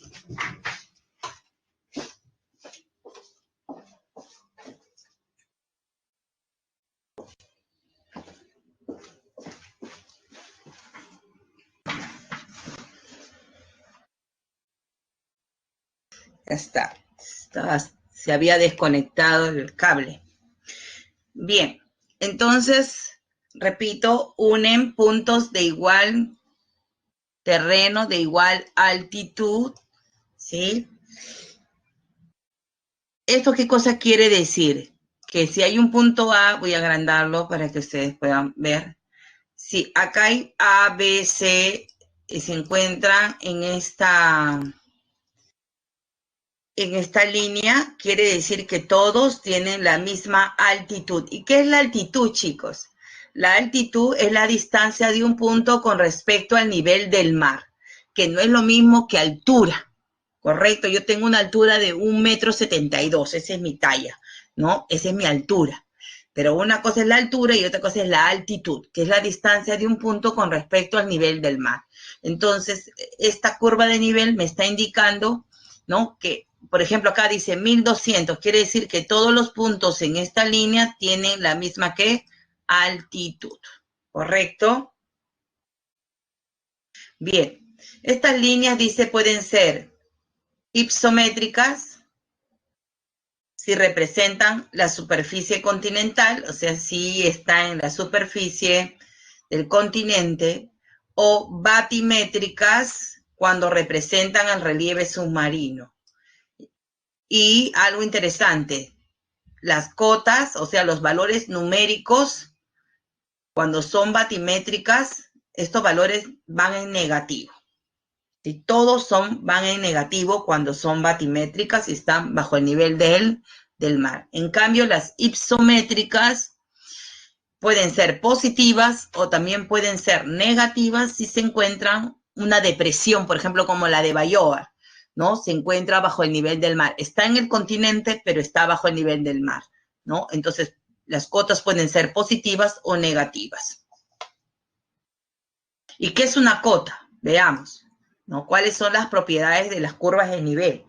En primer lugar, toda curva de nivel tiene un valor numérico, que es este de aquí. Este se le conoce como cota, ¿no? Las cotas, que son puntos con determinada altitud, ¿sí? Entonces, como les decía, todos los puntos ubicados en una misma curva tienen la misma altitud o la misma cota, que es el valor numérico de altitud, ¿sí? Esto, entonces, ¿cómo se lee? Se lee que esta curva se encuentra a 40 metros sobre el nivel del mar, ¿no? Sobre el nivel del mar. ¿Qué más tiene una curva de nivel? Tiene lo que se conoce como zona, ¿sí? Como zona. ¿Ya? La zona es el área comprendida entre dos curvas de nivel. Aquí tenemos la zona A, la zona B, la zona C y así, ¿correcto? ¿Qué más? Vamos a agrandarlo. Ahí vamos a mostrar. Bien, ¿qué dice? Dos curvas de nivel nunca pueden cortarse entre sí o coincidir, salvo en caso del acantilado rocoso. Una de las propiedades es que las curvas, como son cotas de altitud, se tienen que mantener separadas, ¿sí? Pero ¿qué pasó aquí? ¿Qué pasó acá? Se observa, aunque se ve borroso, pero se llega a notar, ¿no?, que se han juntado, entonces, ¿qué pasó? ¿Por qué se han juntado? ¿No? Se han juntado porque allí hay un acantilado, ¿sí? Hay un acantilado. ¿Y por qué? Porque, mire, supongamos que el relieve por acá sea así, pero aquí cae estrepitosamente, acá está el mar, ¿sí? Entonces, cae. Y entonces al caer, cuando uno corta las cotas, ¿no? Va a cortar las cotas, entonces va a notar que estas, a la hora que se achatan, se juntan todititas en el plano, ¿ya? Es diferente a que cuando es un relieve, pues, con suave pendiente, ¿no? Entonces esto está así, vertical, entonces estas cotas cuando yo las bajo al plano se me juntan todas, ¿no? Y se juntan si es que sí hay una caída, una fuerte pendiente como es el acantilado. Bien, seguimos. ¿Qué otras propiedades tienen? Sí, vamos a achicarlo para que volvamos al origen. Bien, ¿qué otra propiedad tiene la curva de nivel? Bien, una curva de nivel puede mostrar altitudes o puede mostrar ¿qué? Depresiones. ¿Sí? Esto es una montaña y esto es una depresión. ¿Cómo me doy cuenta para el examen si es una montaña o una depresión? Pues bien, si la curva más cerrada, que es esta de aquí, la bajo y está aquí en el centro. Si la curva más cerrada tiene la mayor cota, entonces es una elevación. ¿Se dan cuenta?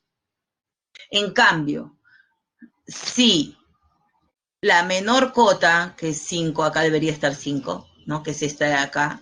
Si la menor cota ahora es la curva más cerrada, entonces es una depresión. ¿Se dan cuenta? Entonces, rápidamente me voy a dar cuenta en el examen. Si la cota, la menor cota, es la curva más cerrada, entonces es una hoya, una depresión, una laguna, ¿sí? Una albúfera, ¿sí? Cerca a la costa, ¿ya? El lago Titicaca, la laguna Yanganuco, la Bayover, ¿no? Las albúferas de medio mundo en Huacho, por ejemplo, todas son depresiones. Y entonces ya saben ustedes cómo identificar una elevación y una depresión. ¿Alguna pregunta?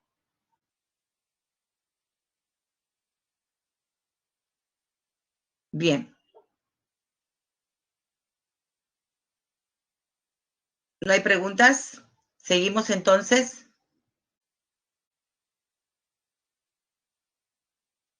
Para terminar, las propiedades de las curvas de nivel. Si las curvas están separadas, hay pendiente suave, o sea, suave pendiente. ¿Cuándo se dice que hay una suave pendiente? Cuando la inclinación, pues es casi no hay inclinación, ¿sí? Entonces estamos hablando de una suave pendiente, ¿no? En cambio, cuando hablamos de fuerte pendiente, cuando la inclinación, pues es mayor, ¿correcto? Entonces, en este de aquí, si las curvas están separadas, quiere decir que hay una suave pendiente. En cambio, aquí las curvas están más juntas, entonces quiere decir que hay una fuerte pendiente. ¿Se dan cuenta? Las zonas son más amplias aquí. En cambio, aquí las zonas que son más angostas. ¿Sí?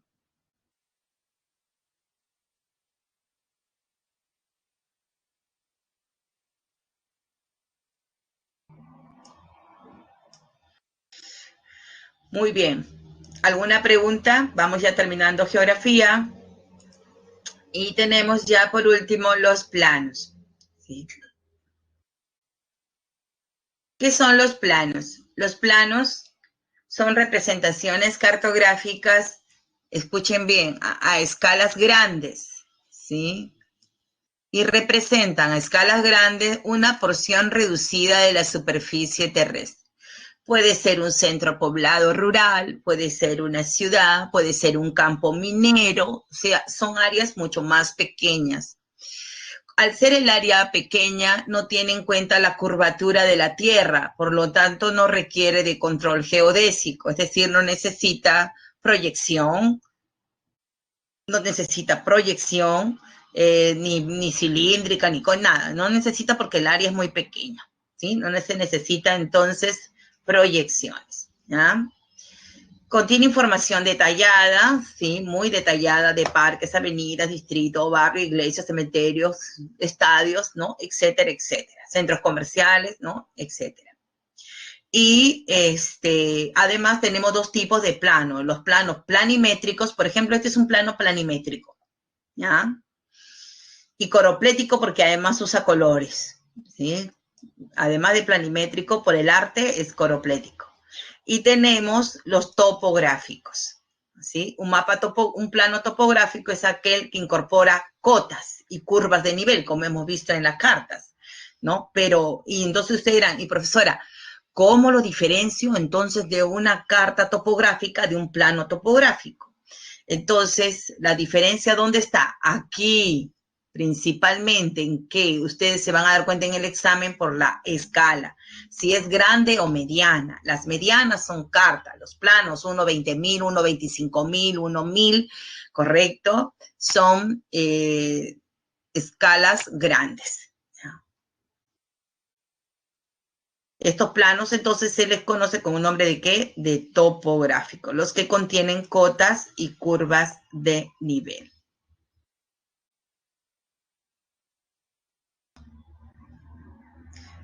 Ok, Natalia, la cota es el valor numérico, ¿sí? El valor numérico.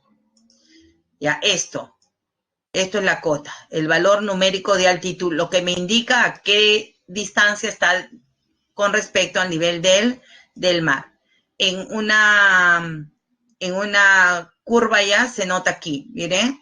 Entonces, y aquí, acá lo vamos a ver, 1200, ¿ya? Esta es la cota, entonces, 1200, 1150, 1100, además, miren, mantiene 50 metros de distancia a la hora de diseñarlo, ¿no? Puede ser cada 100, cada 50, cada 1000, dependiendo, ¿no? La elección del cartógrafo. Esa es la cota.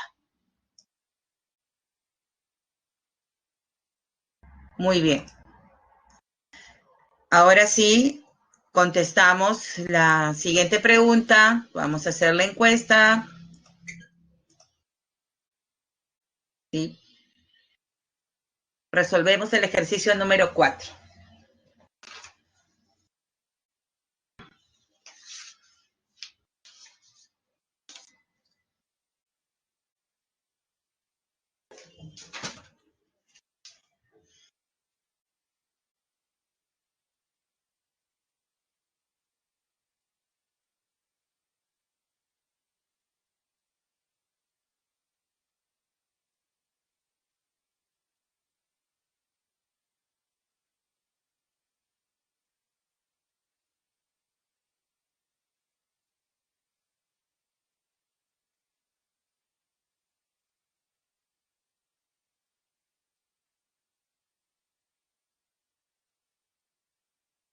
Les recomiendo no leer tan rápido, ¿sí? Por lo que hay varias alternativas. Tómense tu tiempo para leer siempre en el examen, porque si leen muy rápido se pueden equivocar.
Muy bien, vamos a dar la respuesta. Ya la mayoría ha trabajado, ¿sí? Bien, el 53% contestó la letra D, el 25% la C. De todo hay, ¿no? Tenemos de todo. A ver qué pasó. Vamos a analizarlo rápidamente. Dice, para la representación de una carta topográfica se utilizan las curvas de nivel para establecer la altitud del relieve. Con relación a esta última, determina el valor de verdad o falsedad de los siguientes enunciados. En los acantilados rocosos, las curvas de nivel no pueden cortarse. ¿Qué hemos dicho? Que las curvas no pueden cortarse al revés, salvo en los acantilados, salvo en los acantilados. Entonces, sí, en los acantilados sí se puede cortar, que es la única excepción, ¿correcto? Por lo tanto, ¿esto qué era? Era falso, ¿correcto? Era falso, la primera era falsa, porque en el único lugar donde sí pueden cortarse es en los acantilados, ¿sí? Las cotas son los puntos que unen a zonas de igual altura de un lugar, ¿correcto? Bien, ¿yo qué les dije? No es lo mismo altura que altitud, ¿ya? No es lo mismo altura que altitud. Ahí yo les digo para que no caigan. Incluso les dije, yo mido 1,72 de altura, pero no es lo mismo que altitud. La altitud es la distancia de un punto con respecto al nivel del mar. Por lo tanto, también era falso. Miren, aquí le han hecho la trampa, les han puesto, ¿no? Por eso que digo, tómense su tiempo para leer, chicos, ¿ah? Ahí, miren ahí para que caigan, ¿no? En las depresiones, las curvas de nivel más cerrada tienen menor cota que las contiguas. Acuérdense, ¿no? Que yo les había mencionado, voy a retroceder aquí, ¿no? Si la curva más cerrada tiene menor cota, entonces, ¿qué es? Una depresión, que las contiguas, o sea, que las otras que ya tienen mayor cota, ¿correcto? Entonces, ¿qué era? En las depresiones, las curvas de nivel más cerrada, o sea, la más chiquita, tienen entonces menor, la más cerrada, la nivel más cerrada tiene menor cota que las contiguas, ¿sí? Y la equidistancia de curvas de nivel se elige en función de la carta y naturaleza del terreno, ¿no? Entonces, ¿la respuesta cuál era? Era la D, chicos, ¿ya? Bien, resumiendo aquí ya la respuesta tenemos, resumiendo ya, la 1, la B para la casa, la 2, la A, hemos trabajado las dos últimas, C y D. Muy bien, vamos a dejar geografía cívica, hoy día es corto, cortísimo. Y vamos a entrar a educación cívica. ¿Cuáles son los instrumentos jurídicos a nivel internacional con los que contamos para la defensa de los derechos humanos? ¿Sí? En primer lugar, tenemos la Declaración Universal de los Derechos Humanos. Esta declaración fue adoptada en la Tercera Asamblea General de la ONU el 10 de diciembre de 1948 y consta de 30 artículos. Es el primer instrumento, ¿sí? En esta declaración, pues, se consagran todos estos derechos que hemos hablado en la clase pasada y que se encuentran en el artículo 2 de nuestra Constitución, ¿no? A la vida, a la libertad, a la igualdad ante la ley, la presunción de inocencia, nacionalidad, libertad de conciencia, pensamiento, expresión, reunión, asociación, trabajo, educación, cultura, etcétera. Obviamente no les vamos a preguntar pues que de memoria todos los derechos, porque ya ustedes saben que se encuentran en el artículo 2 de nuestra Constitución, pero deben de recordar que esta Declaración Universal de los Derechos Humanos consagra las 3 generaciones de derechos, ¿no? Los de primera, segunda y tercera generación. No se encuentran aquí los de cuarta generación, ¿sí?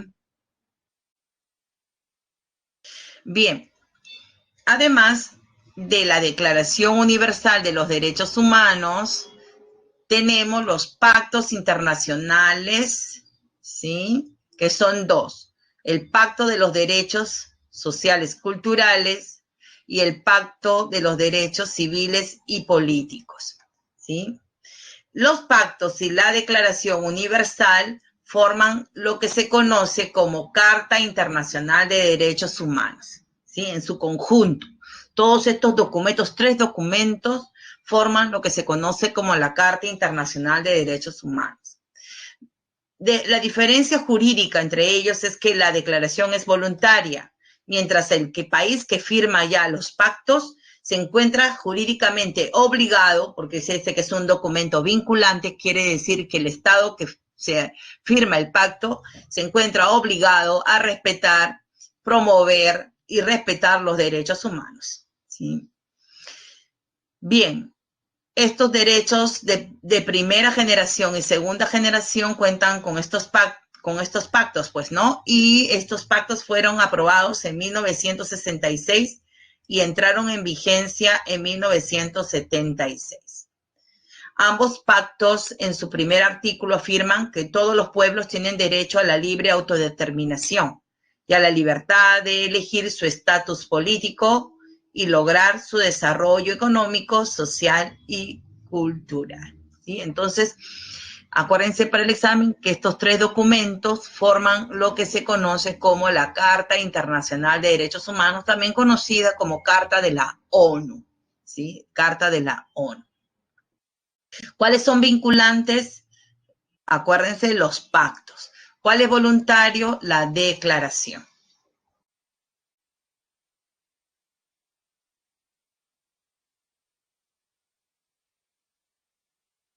Bien, ahora entremos a los organismos. ¿Cuáles son los organismos internacionales de protección de los derechos humanos? ¿Cuál es el máximo organismo? Es la Corte Internacional de Justicia de La Haya. Esta corte está integrada por 15 magistrados elegidos para un periodo de 9 años, inclusive pudiendo ser reelegidos, ¿sí? Pudiendo ser reelegidos, ¿ya? Bueno, actualmente es un francés, un jurista francés, quien pues está a la cabeza de este organismo internacional. ¿Cuál es su función principal?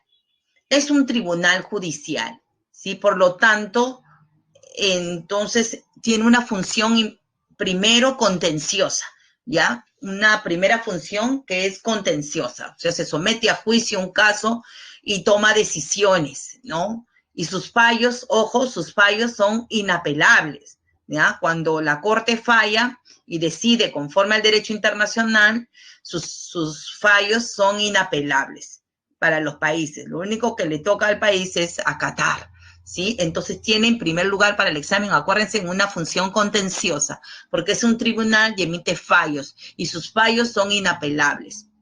¿Cuál es la segunda función? Consultiva, es un órgano consultivo, ¿sí? Es la segunda función. Entonces, primero, sentencia, emite sentencias, fallos inapelables, función contenciosa. Y la otra función es consultiva, de tal manera que la Corte sirve de elemento de interpretación del derecho internacional. ¿Quién recurre a la Corte? A algo interesante, anótenlo. ¿Quién recurre a la Corte? Los estados. Nadie más puede recurrir a la Corte. Ninguna persona, ninguna institución de la sociedad civil no puede. Quienes recurren a la Corte son los estados a nombre de la nación, ¿sí? Su principal, entonces, objetivo es lograr el arreglo de las controversias o situaciones internacionales que puedan conducir al quebramiento de la paz, ¿no? Recordemos que históricamente, durante el gobierno de Ollanta, pues la Corte emitió pues una sentencia histórica para el Perú que nos permitió recuperar pues, ¿no?, algo de entonces de nuestro mar peruano, no todo porque esto no nos devolvió, ¿no? El triángulo interno, parte del triángulo interno y todo el triángulo externo fue reconocido para el Perú en un fallo histórico de La Haya. ¿Sí? ¿Qué más tenemos? Tenemos el Sistema Interamericano de Derechos Humanos. Este Sistema Interamericano de Derechos Humanos, ¿sí?, tiene su punto de partida, que es la Convención Americana sobre Derechos Humanos, también llamada Pacto de San José, ¿ya? Esta convención fue suscrita en 1969 y es un documento, ojo, vinculante. ¿Qué significa vinculante? Obligatorio para aquellos estados que han suscrito, como el Perú, la convención. ¿Ya? Es vinculante, es obligatorio. Cuenta con 2 instituciones, ¿no? Para, digamos, hacer cumplir los artículos que digamos, que estipula esta convención. El artículo 26 dice la obligación para los estados parte del desarrollo progresivo de los derechos.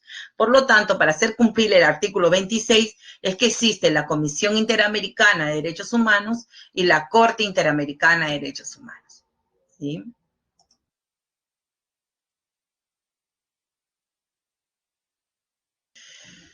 Bien, hablemos de estos 2 organismos que siempre preguntan en los exámenes, por si acaso, ¿ya? Vuelve a repetirse la pregunta, la voltean, la mueven, pero ahí, casi siempre sale, ¿ya? Bien, entonces, ¿qué diferencia hay entre comisión y corte? Son 2 instituciones muy importantes. La Comisión Interamericana surgió en 1959, incluso miren, antes de que se suscribiera la convención, o sea, es más antigua, ¿no? Esta Comisión Interamericana de Derechos Humanos es un órgano de promoción y protección y observancia de los derechos humanos, ¿ya? De promoción, protección y observancia de los derechos humanos en el continente americano. O sea, está vigilante, ¿no? Para que los estados, ¿no? Los estados, pues, asuman la responsabilidad de protección de los derechos humanos. ¿Cuál es su función principal? Dice, su función principal es estimular la conciencia de los derechos humanos en los pueblos de América, ¿ya? Para lo cual, entonces, esta comisión envía a sus observadores a diferentes países, ¿no? Sobre todo cuando hay elecciones, por ejemplo, ¿no? Para garantizar que la voluntad popular se refleje en las urnas, por ejemplo, ¿no? Y si hay denuncias de violación de derechos humanos, la comisión se encarga de recepcionar, ¿ya? Y añadan, por favor, ahí en la separata, es la comisión quien recepciona las denuncias de violación de derechos humanos de los estados partes de la convención, ¿sí? ¿Quiénes pueden acudir a la comisión? Las personas o entidades no gubernamentales, ONGs y personas, grupo de personas individuales pueden recurrir a la comisión y presentar su denuncia de violación de derechos humanos, ¿no? En la sede en Washington. Una vez que la comisión ha recepcionado las denuncias, las analiza, las evalúa y si cree conveniente, entonces emite recomendaciones a los gobiernos de los Estados miembros para que adopten las medidas para que se reponga el derecho, ¿no? Digamos, de la persona la cual ha presentado su caso. Además, también, si así no llegue, ojo, así no llegue ningún documento, si la comisión observa, como es un gobierno, es un instrumento o una institución observadora, se observa que en algún país se están cometiendo violaciones, también puede emitir recomendaciones, correcto, por propia iniciativa de la comisión. Entonces, ¿quiénes recurren a la comisión? Las personas y en ONGs, ¿no? Grupo de personas. Bien, luego tenemos la Corte Interamericana. La Corte sí es un tribunal, es un órgano jurisdiccional autónomo de la OEA, ¿sí? ¿Qué funciones cumplen? Las mismas que cumple la Haya, ¿no? A nivel mundial. Es decir, es un organismo que examina y emite sentencia, por lo tanto tiene una función contenciosa en primer lugar, ¿sí? Entonces es un tribunal. Y sus fallos, además que sus fallos son definitivos e inapelables, ¿no? Al igual que la Haya, ¿sí? Son tribunales en materia de derechos humanos. Y la otra función es consultiva, ¿no? Entonces se puede, digamos, el Congreso peruano puede solicitar, consultar en materia de derechos, ¿no? Internacionales. A la Corte sí, porque representa al Estado, ¿no? Y emite opiniones también como clara interpretación de los derechos humanos a nivel internacional, ¿sí? Pero, ¿quiénes pueden recurrir a la Corte?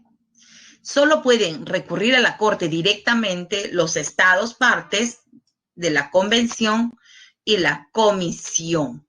¿Qué comisión? Esta de aquí, la comisión. Tienen derecho a someter un caso a la decisión de la Corte, no las personas. Entonces, ¿cómo llegamos? Entonces, ¿cómo llega un caso de una persona, Ani Leandro? ¿Cómo llega mi caso a la Corte? La comisión es quien deriva el caso a la Corte si cree conveniente. Entonces, la comisión emitió una recomendación al Estado, pero el Estado hizo caso omiso, ¿correcto? Entonces, ¿qué hace la comisión? Deriva el caso a la Corte. Una vez que la Corte recepciona, apertura, pues ya, ¿no? Apertura, llamémosle el juicio, ¿no? Bueno, el Perú, en realidad en la historia, el Perú nunca ha ganado ni un juicio a la Corte, en la Corte, ¿no? Y cuando la Corte emite un fallo es inapelable, entonces al Perú no le ha quedado otra que entonces acatar las disposiciones de la Corte. Correcto. Entonces, recuerden bien, ¿sí? Que la Corte no recepciona, solo la comisión, y sus fallos son que inapelables, ¿sí? Bien.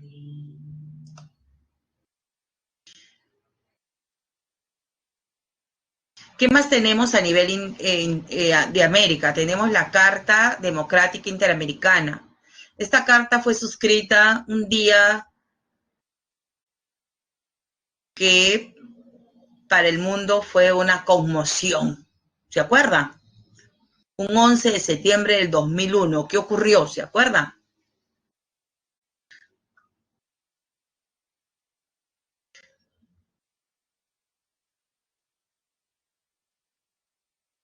Ajá, el atentado contra las Torres Gemelas. El secretario general de Estados Unidos tuvo que salir intempestivamente de la reunión. La carta se suscribió, él la firmó y de inmediatamente se fue. Después ya cada representante de la OEA aquí en Lima expuso, ¿no?, sus puntos de vista sobre el derecho, pero ya se había suscrito la carta, debido a que el secretario general de Estados Unidos se enteró, pues, del atentado, ¿no?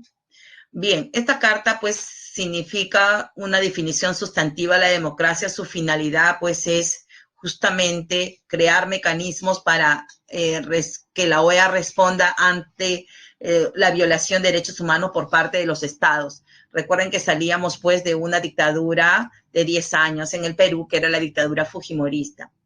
Esta carta consta de 28 artículos, ¿ya? De 28 artículos. Y uno de los más importantes es el artículo 21. Cuando se invoca al artículo 21 de la carta, ¿sí? Entonces, que ya en la historia de esta carta se ha invocado 10 veces, entonces se reúne en pleno la OEA para analizar los casos de violación denunciados en algún país parte. Pero para que se sancione a este país se necesita el voto de los 2/3, ¿no?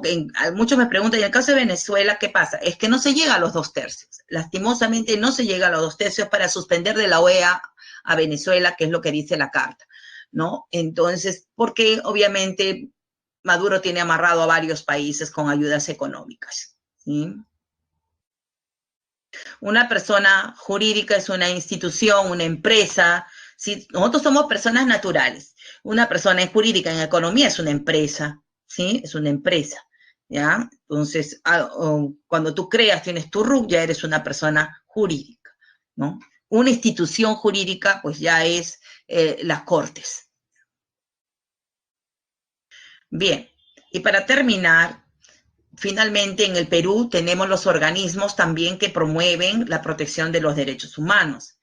El más importante organismo de la sociedad civil en el Perú, no del Estado, sino de la sociedad civil en el Perú, es la Coordinadora Nacional de Derechos Humanos.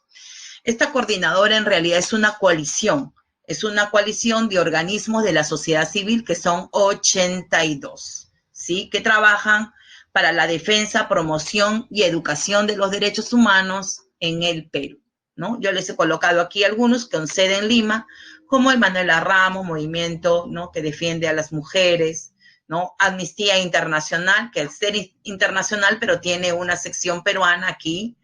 El IDL, han escuchado hablar de IDL, reporteros con gorrite a la cabeza, ¿no? Entonces, el Instituto de Defensa Legal, ¿no? La Asociación Negra de Defensa y Promoción de los Derechos Humanos, por ejemplo, SONADET, entre otros, la Asociación Pro Derechos Humanos, en fin, son 82 organizaciones. Pero no se olviden que además a nivel del Estado también tenemos organismos que se preocupan por la defensa de los derechos humanos, ¿ya?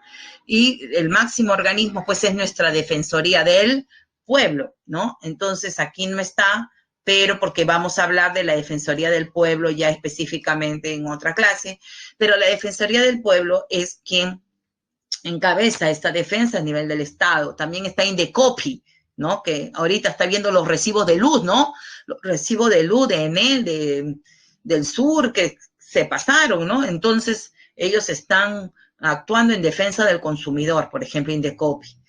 O tenemos la SBS, la Superintendencia de Banca y Seguros, que protege, por ejemplo, a los ahorristas.